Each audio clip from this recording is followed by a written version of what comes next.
actually, thank you very much for having me here. I will a little bit talk about finance first, so it's more like a vertical talk, and won't talk about some fancy new libraries and new functions what we use in our daily business. Is more or less common stuff that almost anybody who's using Python in a scientific context is using. So before I start, I introduce myself with a couple of sentences and the topic. I want to ask the auditorium who has a finance background, who is from a bank or insurance company, or who has studied finance some time ago. Well, it's the minority. So I brought a little bit of theory with me just to illustrate what we are doing. So if you don't understand the theory that I will present, it doesn't matter that much. The point that I will make today is that many people think that Python is not well suited to build high-performing financial applications because it's an interpreted language and all that kind of stuff. So the main point that I will do is that it's very well suited, and the very proof is that we built really off-the-shelf valuation suite by ourselves. So we are distributing it, and we are more on the application side and not on the developer side. So to say, I'm not the developer at all. I'm just a quant, so to say. I'm prototyping in Python. And we have guys that are the real developers that have to take care of the productive environments.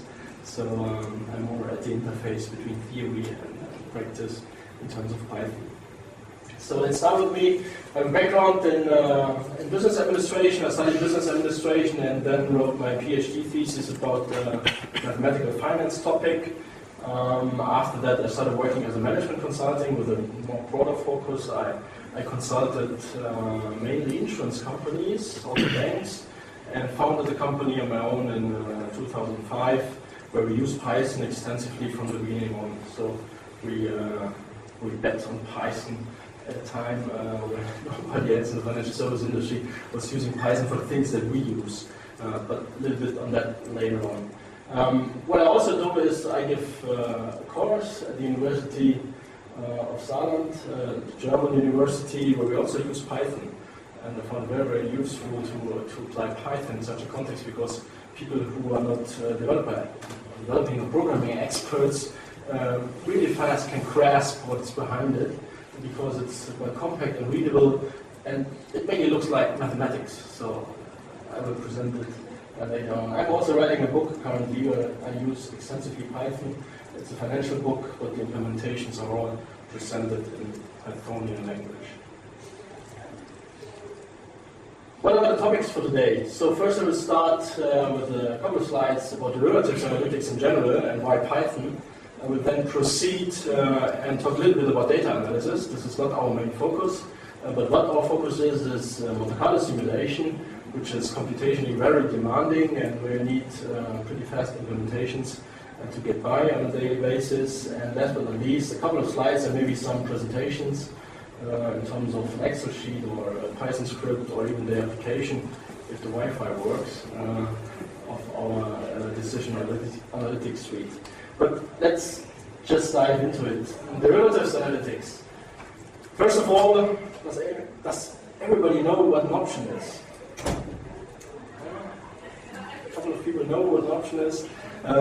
You probably almost heard of stocks, which are traded at exchanges, and these are like ordinary securities. But there are other securities that derive their value from these ordinary securities. In terms of an option, for example, you can buy the right to sell, for example, then you speak of a put, the stock at a predetermined date in the future at a predetermined price. So you have the right but not the obligation to do so, and it's a derivative, it's a security that is traded that derives the value from another security. These are hard to value. It took a couple of time, and it was not long ago that the first paper in this regard was published in 1973 in terms of science. It's not long ago, but since then, around this concept there has been built a multi-billion-dollar business, and latest since the last financial crisis, everybody will heard of these derivatives as financial weapons of mass destruction, as Warren Buffett called them, because they were blamed, to some extent at least, to have caused the recent financial crisis. But today this is not our topic, it's more like how you handle these in terms of technology. Typical tasks in the context of derivatives analytics are to simulate something, to analyze data, to do some discounting in the financial context, to have arithmetic operations. You want to sum up things, for example, in a portfolio, you want to average something. You have to calculate, for example, average returns. You have a lot of linear algebra in that. In finance theory, you can say finance theory is all about linear algebra. All what you do is can be represented by matrices and vectors, which translates into Python and Numpy arrays. We will present later on. You have, of course, some optimization problems. People want to reach the optimum for a given investment. You have also, of course, some visualization things. And if you take a look at the list, these are all tasks that Python is quite good at. But still, C, C++, C#, MATLAB, and all the other languages that you are very well aware of still dominate the industry. But Python is coming. I will present some figures of that shortly. Why Python? Here in this slide I have two perspectives. The one perspective is from a business point of view. The other is also for people who want to get into finance or who want to learn all the things that I'm talking about. And first, of course, is open source. For the big banks that make billions of money with this kind of thing, open source in terms of low cost, maybe not the reason, but for a student who's learning finance, could of course be a reason to choose Python and not to invest like €1,000 for a license of MATLAB, for example. The syntax. Python program is easy, you know that, but from a business point of view, you also have the advantage that you can develop fast. And second point is even more important, you have easy maintenance. You have lots of legacy code today in financial and industry companies that no one even understands anymore. There are thousands of lines of codes for single modules and no one is capable of maintaining these things, and they have built their business around these things. So Python could help in replace these with some more readable code. And all the other kind of thing. But the last point, maybe the most important on this slide, many people still think that Python is not fast enough for a couple of financial applications, but it's not the case if you do it right. If you use Numpy, for example, you know that you can have mathematics at the speed of C code, but maybe with only 5 lines of code where you would need like 500 lines of code if you want to implement it in C. So you have a major advantage in this regard. What does the financial market says about this? Because this was more like a theoretical view on it. Just looked at the website where they report the Python contract offerings in the London area, where they are looking for Python contract developers.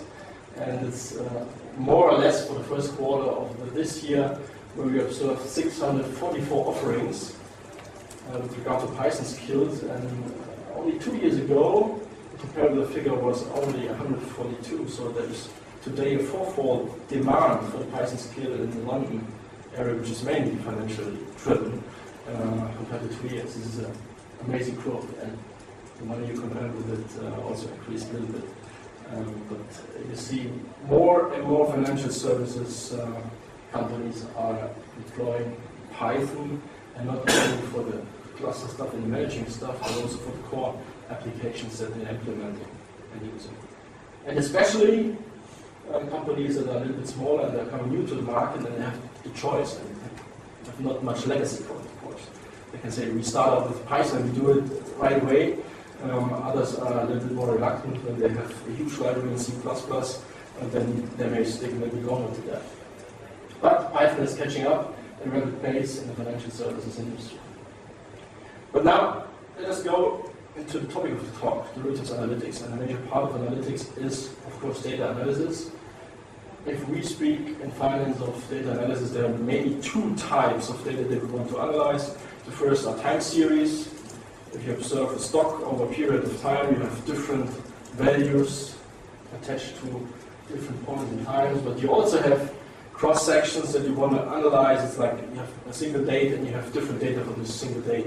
And these are, it's a little bit simplifying, but these are the 2 main data types that you want to analyze. And there are a number of very useful libraries. I listed just 4 of them. XLRD just to get access to information which is stored as an Excel file. And if you would say want to store data in Excel files within the financial services industry, it is the case that most of the people are still using Excel. It is as it is. So, and every trader's desk or quant's desk, you will find Excel files, and even if you want to do something for yourself, when you go to Yahoo, for example, you can download stock data, for example, as an Excel file. So it's very useful to have something to get access to data stored in an Excel file. And XLRD, for example, makes it very convenient. There are a lot of others, but you can use this. Numpy, for of course, it's the core to have fast data crunching. But Pandas is also a very useful extension of Numpy, where time series analysis is added. For example, if you have a time series which is not like evenly distributed over the year, where you have like one date at the beginning of the month, you have a second one, and for next month you have 10 dates and so forth, Pandas takes care of all these. And there's also, if you have a 3 time series, for example, Pandas can analyze these simultaneously and, for example, handle missing data. Because if you have 2 time series where you have data not for the same points in time, then what do you do about that? Either you handle it by yourself, but Pandas does it very conveniently and helps you with things that are not that rigidly organized. And we will see it's very useful. But of course, is like a standard still to plot things in 2D and 3D. This could be a very simple example where you say I want to analyze the performance, the historical performance of the DAX index, and you see above just like the movement of the index, see the crises, or 2 crises, the big ones.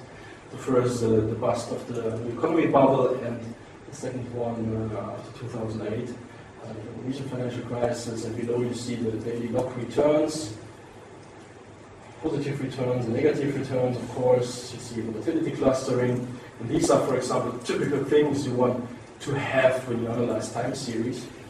And with Python, there are only a couple of lines of code when you have the data stored in Excel, where you just iterate over the rows that in this Excel sheet. If you know where the data is placed, then you can generate a list of dates, for example, also times. If you have high frequency data, of course, you would have like to have times over a day. The day is not small enough for the high frequency traders today, and you can generate a list with the goals. And Pandas, for example, you see it over there, offers a number of very convenient objects like series and also data frames, where all the things happen that I mentioned before. Then Pandas takes care of the missing data, for example, and really has a mechanism to attach the points to the right dates, so that, see it here, you don't have to take care of the x-axis where you say these are years or dates, and you don't have to take care of which is to be placed where. And to generate such a graphic, you see only a couple of lines with Matplotlib. If you have another language, everybody of you is aware of it. It takes probably lots of code to generate it, but this is also everything that a student can learn over the course of a single semester course. And this is for me also something that is important, because Python is, as I said before, very well suited to teach such stuff, not only to analyze things and to work with it, but also to teach and to learn these things. But you have also some more sophisticated things if you want to analyze time series in a scientific context. This again is done with Panda, but what you see here is like meta-statistics. You have functions to generate and to calculate rolling averages over time and so forth. With, almost everything you can think of, you can do with Panda. Then you have correlation functions over ruling windows and so forth. And Pandas is doing all this, what you see here, with the same compactness, only with a couple of lines of code. You see it here. You have the rolling correlation between the mean return, which is rolling over 252 days, and it takes care simply of the attachment to the single points in time, because you see this starts a little bit out later, so the first period is missing, but there's no problem with Pandas. So it takes care of the missing data, it just adjusts the x-axis and so forth. In that sense, if you have to analyze time series, Pandas Pandas is a really good choice because it makes a lot of stuff convenient, building upon Numpy where these functions are missing. But I had a very interesting discussion at the lunch hour today, and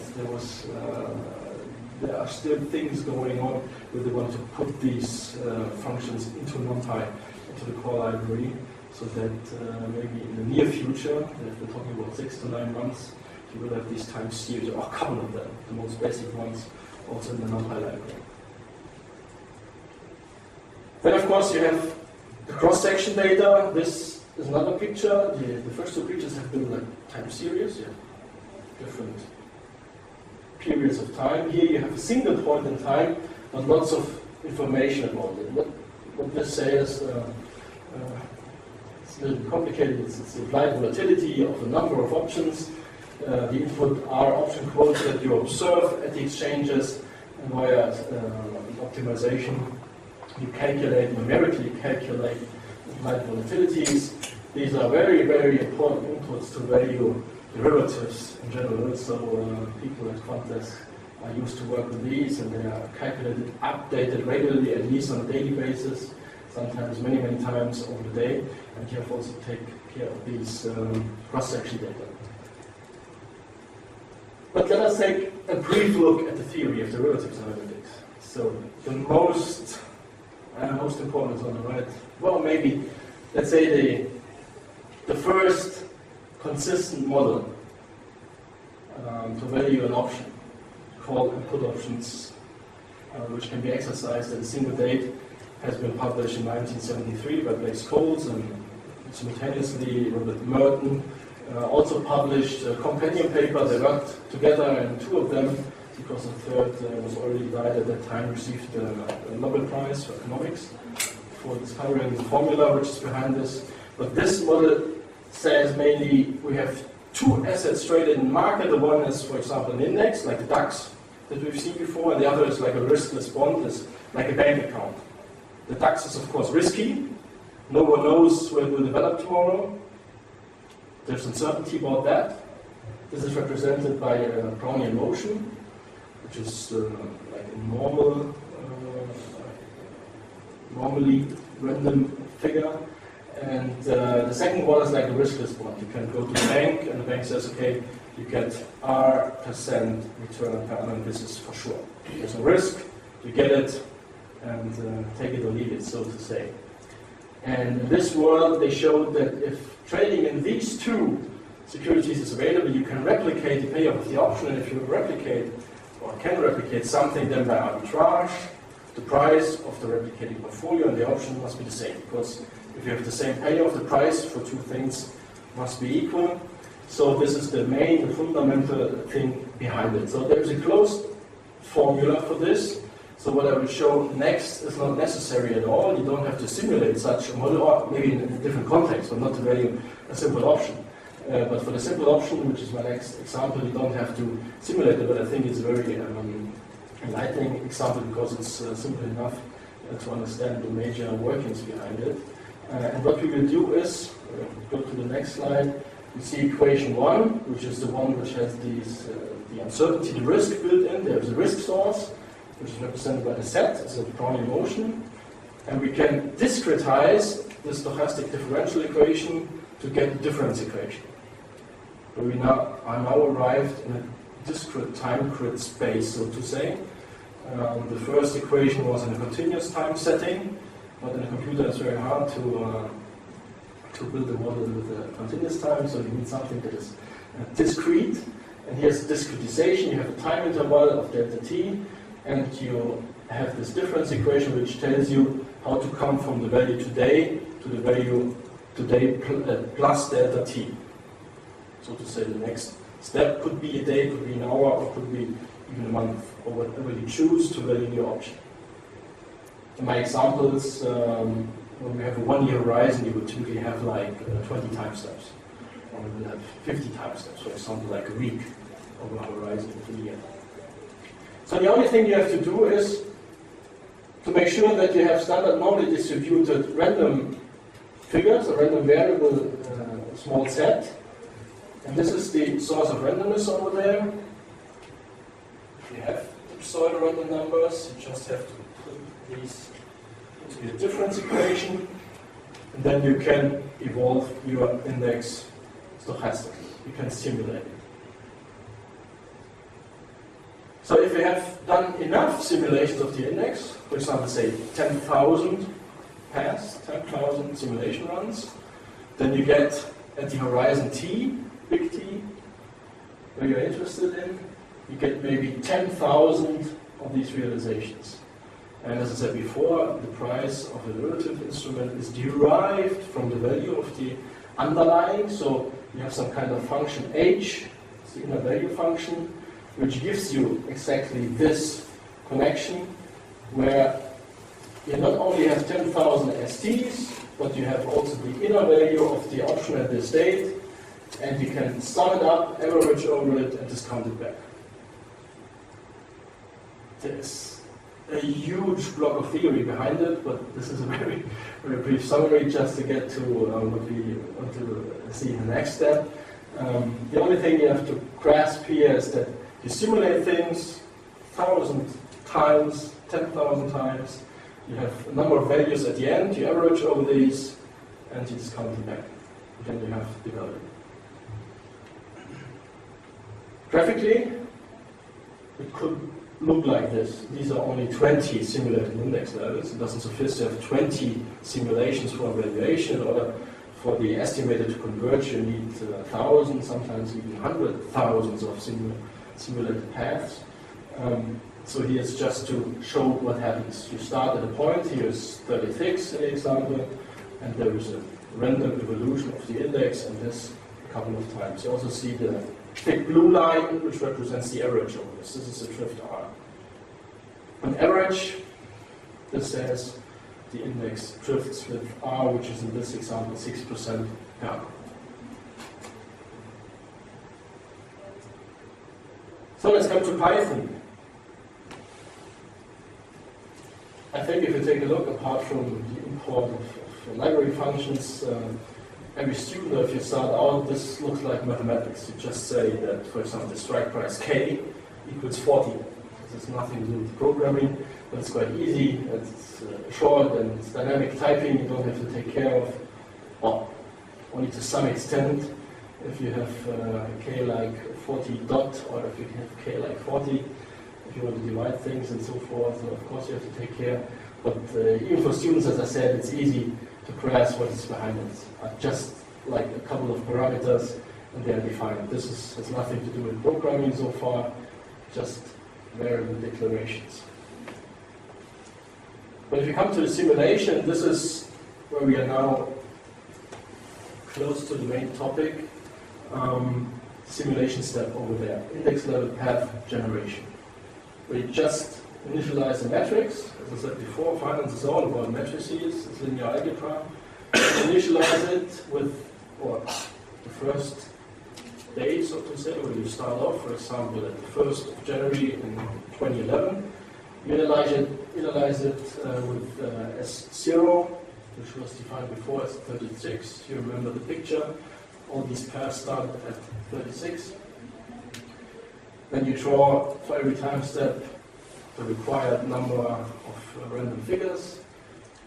This is done with a single command, standard normal of I. Big I is the number of iterations. It's like 10,000 or 50,000. And then you go step by step and simulate the evolution of the index over time. And this is already time consuming. You could have done this, of course, or in C, you would have, or in C++, you would iterate twice, of course. You would iterate in the X and the Y direction, and this would take pretty long in Python. I have also, I will show this shortly, a more compact implementation where you even can get rid of this iteration where everything is done in Numpy. But in order to retain some readability, it shows this example that you see that it's evolved step by step, but as a vector, step by step. So in the end, there you see the estimator. It looks pretty similar to the formula that we had before. You just discount the average of your inner values at the end, and you're done. This is the first pretty simple example of Python usage for Monte Carlo simulation.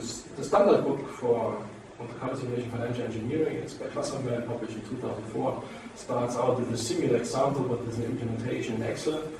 And it's, I don't know, it's like not very readable, and you have to take care of the cells, and if you just think of Excel where you have to change the number of time steps, or you change the number of paths and so forth, and it's, but if you would have started out with Python, I think much more people would have replicated and understand it a little bit better.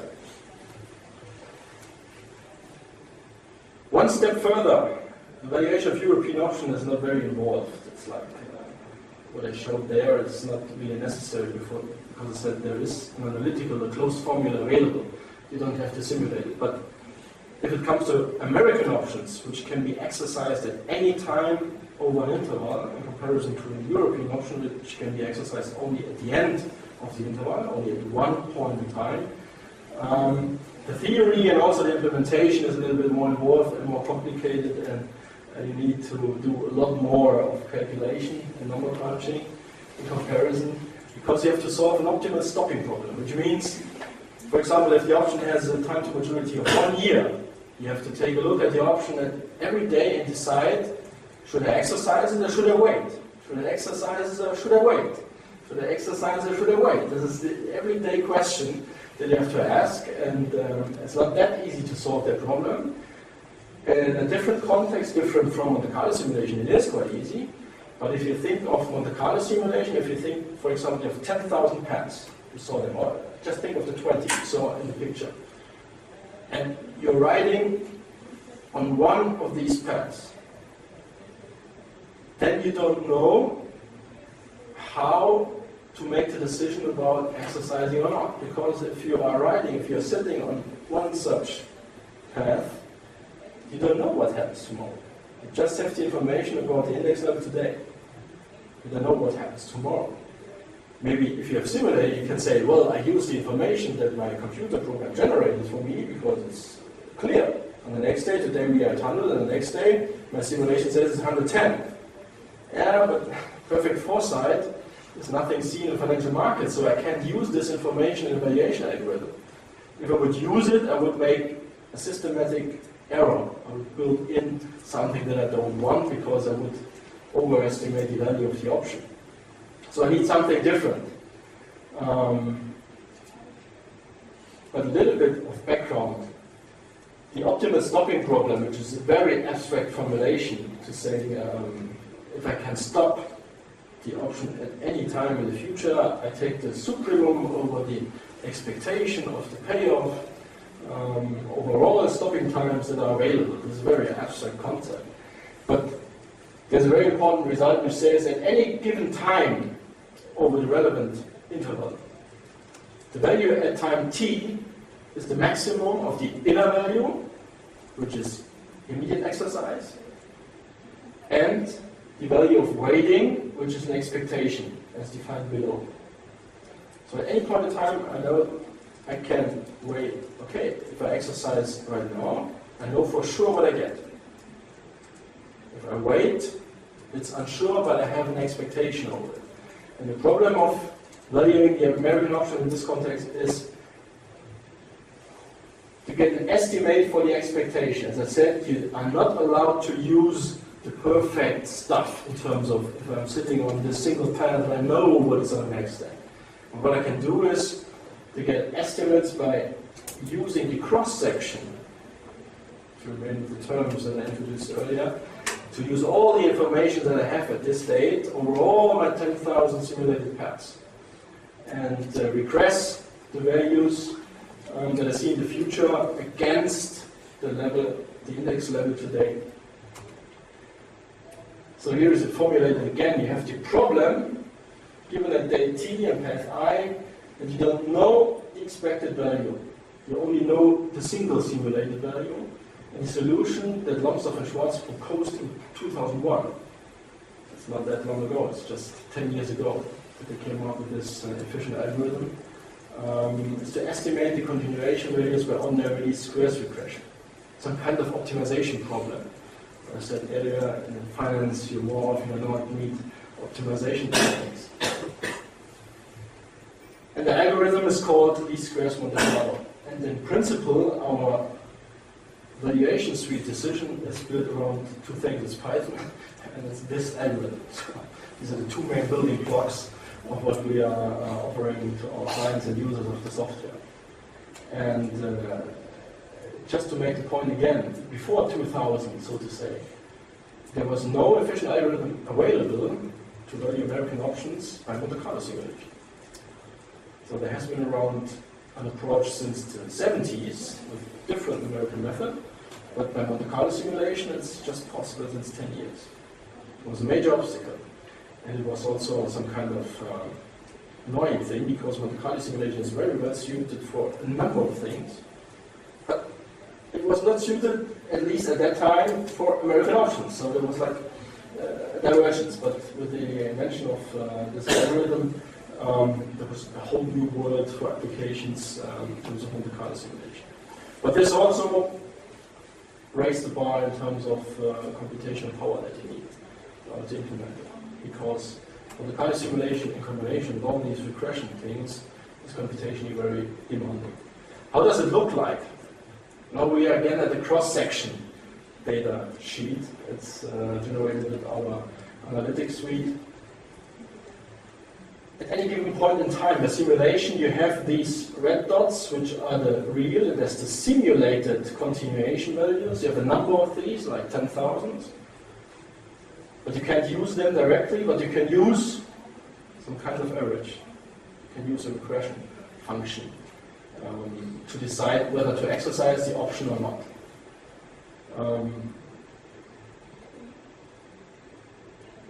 If you have, for example, 50 time steps in your simulation, you have to do this 50 times. Every time step you do this.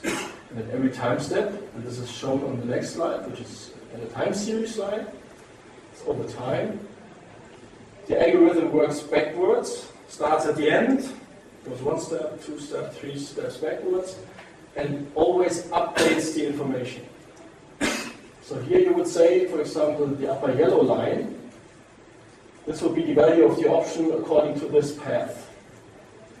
But you see, the algorithm says, oh, well, I would exercise already earlier because I cannot foresee that it will rise that high. So I would exercise earlier and thereby I would, so to say, make a mistake on this particular path. But on average, you see it's coming down to really average value, and this is what Monte Carlo simulation should do. Here there's a dispersion at the start of the option term. You see that these things are coming together and are more average.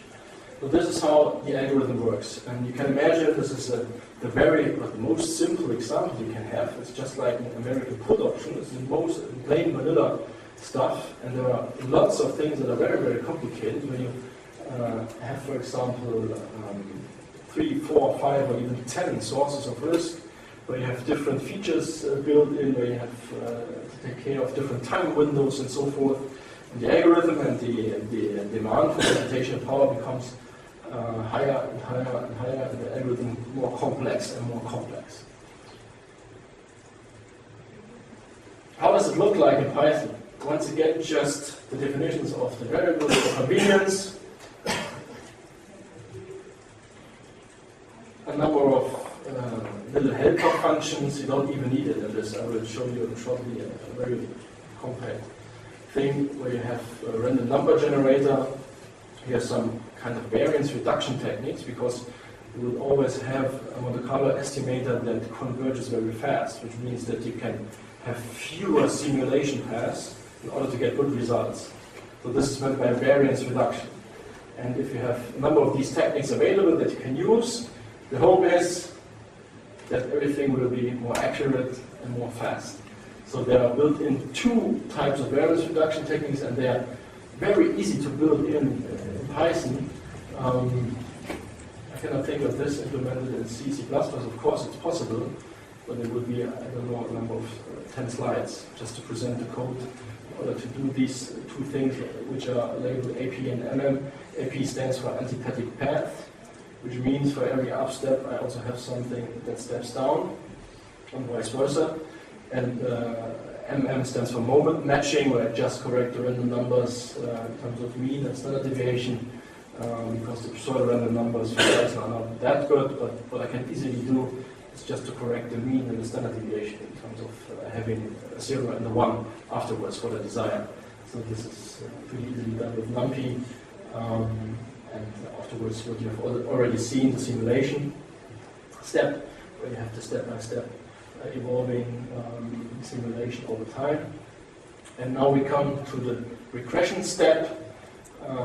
If you want to have some slides of these, but I didn't brought them. If I explain the long stops shorts or the least squares Monte Carlo algorithm in more detail, I have a number of slides just to explain the algorithm. But if it's implemented in Python, you only have 3 lines of code. Mainly 2 lines, so I don't need to define the RG where the regression parameters are stored. So it's only 2 lines of code, but the algorithm described is like 3 to 4 slides just to describe the algorithm. So in Python it's pretty compact. You can do it very easily, and the where command here from Numpy is also very convenient, such that you have a very concise implementation. But what I want to show just as a brief demonstration in between is a little more compact implementation. This is mainly anything you need. Just have a couple of variables. You have the algorithm a little bit more compact. Here the simulation is done without any iteration. You need some finance behind it. I simulate mainly the logarithm of the stock and not the stock itself, so I can have addition instead of multiplication, and then I can add it up, so it becomes more compact and even a little bit more faster. And there I have only 2 lines for the whole regression step, where I have to iterate because I need the information from the optimization step before. Here I can get rid of the iteration, but it's the only iteration that remains in here. Everything else is done on a Numpy level in terms of matrices and arrays. And you see here the regression. Maybe if I take just the 3, and I should show you. Here is the value 4.40. There are some other results. So this is what I meant by variance reduction. These are 2 other results from other variations. You see that there is still a variance in the value that you get. Because you simulate, you always have simulation errors, simple mathematical errors, and you want to have this a little bit more compact, but I just used a couple of paths, so the convergence is not that good. But what I also want to show is, if you want to plot this kind of stuff, you can work with, for example, want to plot the first 10, for example, of these.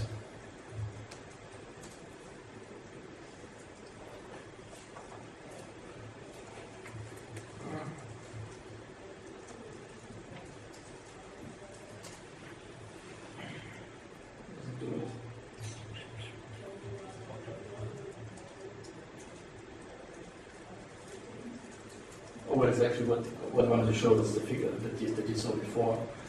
Just the 10 lines. You only need a single line of code just to show the first, for example, 10 paths, or the first 100, or whatever you want to see. Also for the others, so you see everything done here is quite compact, and it's also pretty fast in terms of speed. We'll show some results briefly afterwards.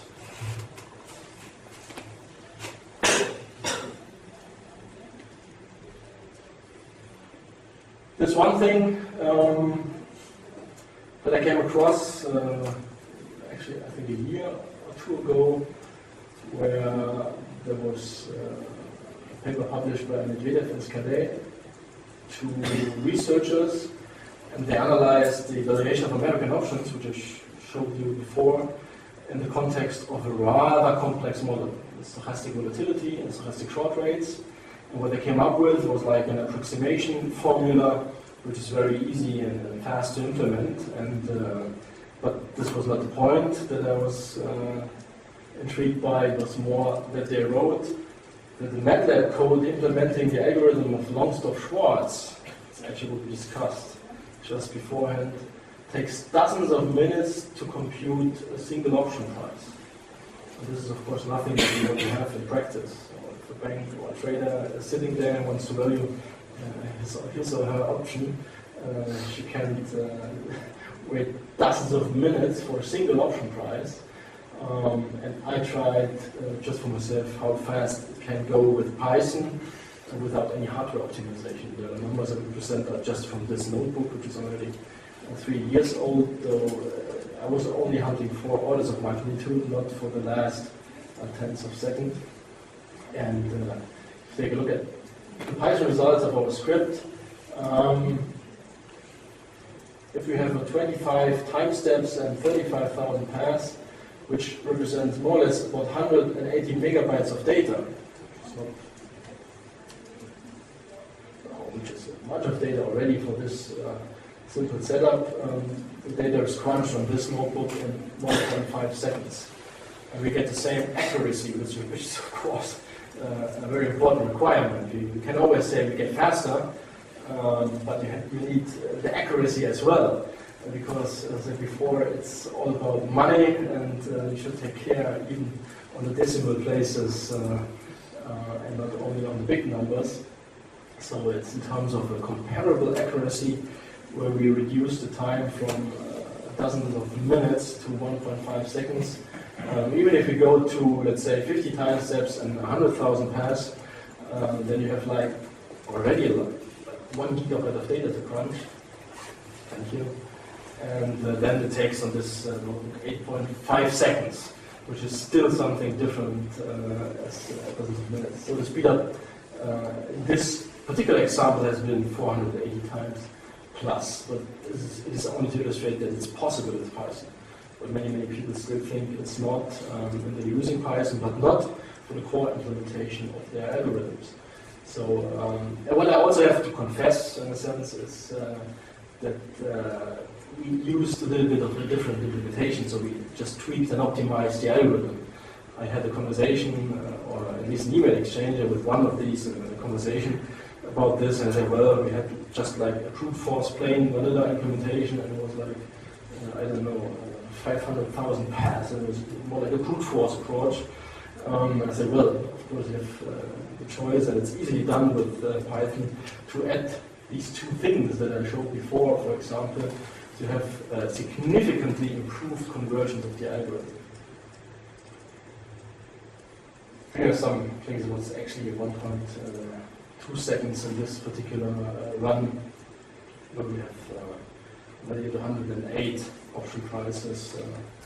It's just to back up what I presented before. So to the last path, we have a couple of minutes left. It's about our valuation suite.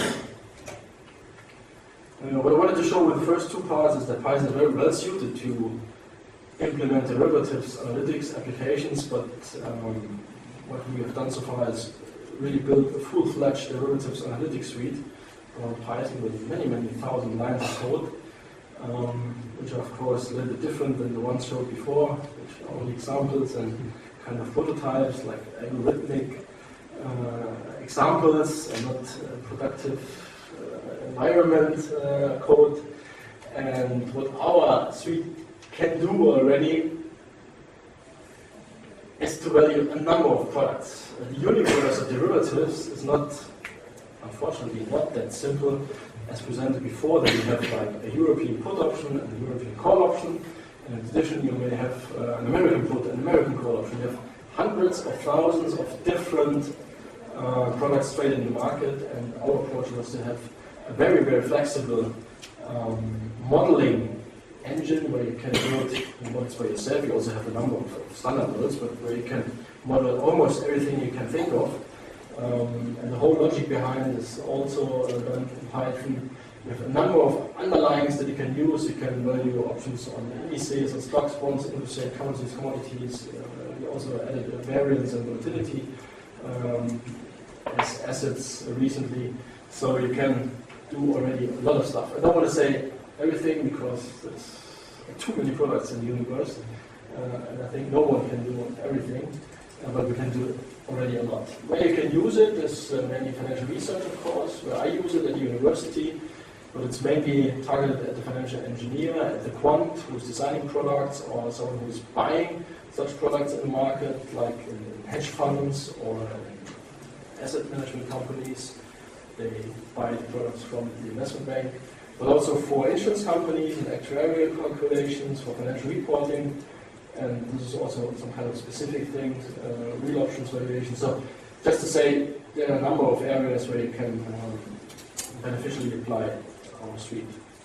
It is built as a completely web-based application, typical Numpy architecture, but the P is of course Python.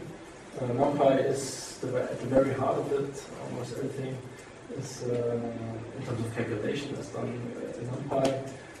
We also use the normal wiki, which is Python powered. Everything that you will find in our company is Python, Python, Python. Of course, for the web GUI, we need a little bit more, but the core, you can say, is completely done in Python. So last slide, where we then have, if the Wi-Fi connection works, I can show it real time. What my and our vision is to have a derivatives analytics suite, which is to be seen like Google today, if you think of information gathering and search. We've built a web-based application where you log in, where you have your screen, where you model something, where you can value, where you have graphical analysis, but it's not the typical way that quants and traders and so forth work in banks. You want to have it integrated in your very tool. For example, in Excel, which we already mentioned a little bit earlier, or you want to use it on your own website, or you want to integrate it in any other front office application, like a trading portfolio system. And this is something we added in the first half of this year, or to say last 4 or 6 weeks. We went live with it, where we have complete web service-based valuation. We only model stuff. You can have like 1,000 models on the server. And you can deliver variables, input data. You don't have to. The software can also take care of these automatically, but if you want, you can like have updates, for example, for the volatility. Here this example is in terms of the reactive put option on December reactive put option on the DAX, where you can deliver the volatility, where you have a rate, for example, and a strike, and you get back either in XML or in any other formats you like, the information about this. So, because as I said, as fascinating as a web-based solution is, and as easy it is for us to take care of a web-based solution without any software distribution, people want to use it in their own environment. They want to implement it wherever they work, with whatever they work, be it scripting, Excel, or something else.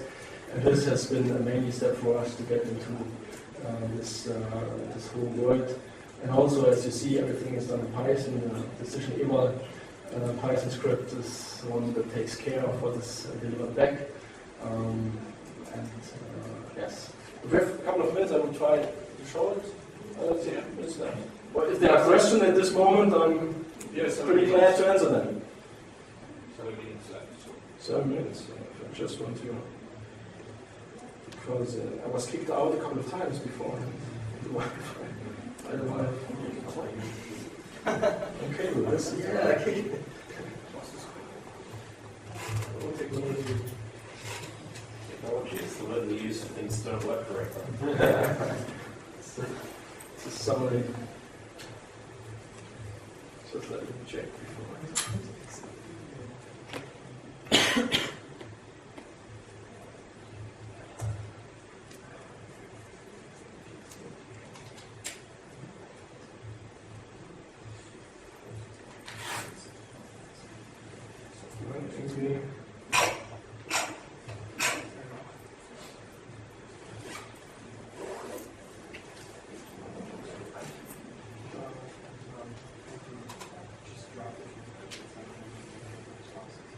So maybe it tries to repair it, to change, but I'm glad to take questions if you like. In the meantime, is there one?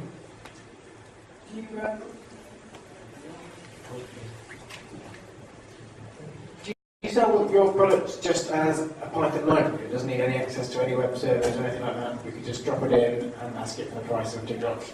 Is it always tied to a web-based service? It's always tied to the web-based service. So you buy a license or you rent it on a monthly basis.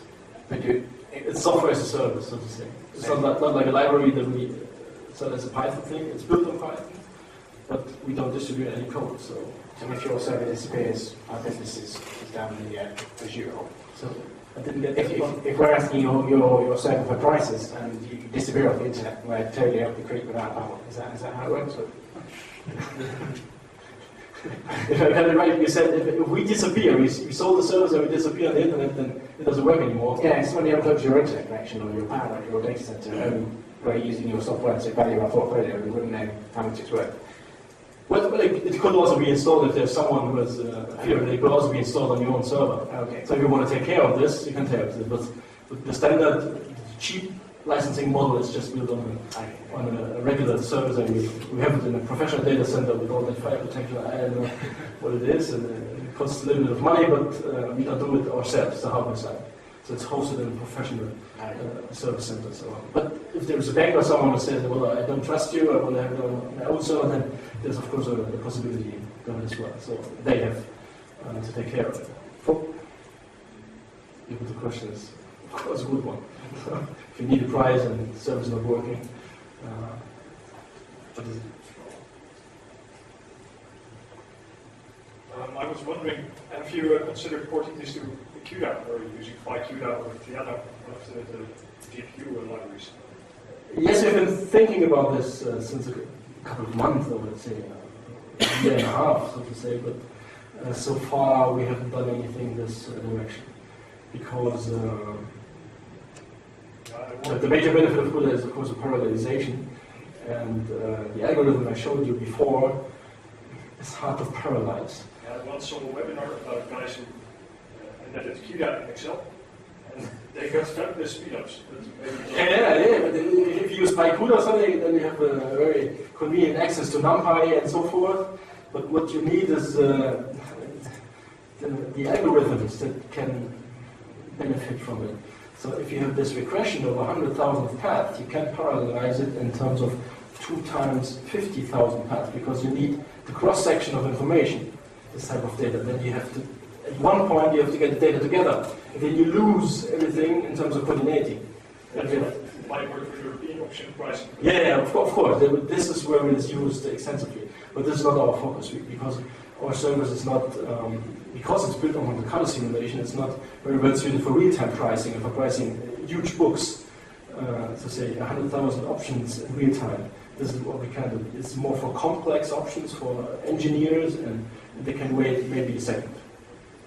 It's fast already, but not fast in terms of thousands of options per second. But it's very interesting.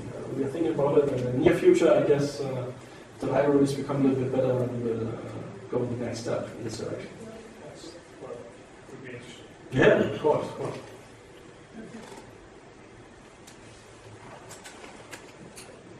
I don't remember if this slide actually included this, but do you have a preferred data type that you are like single precision or double precision? It's double precision, everything you do. Okay, so Really, in terms of convergence, you realize the differences. but that's a bit bad in relation to GPU because Yeah, but with the recent, you can probably get something still.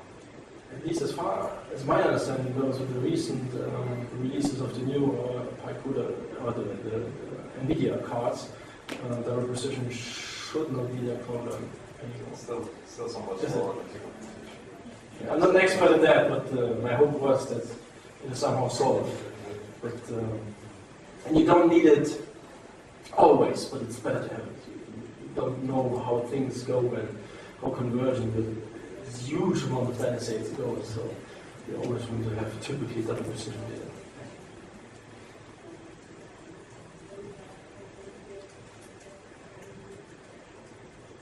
Any other question?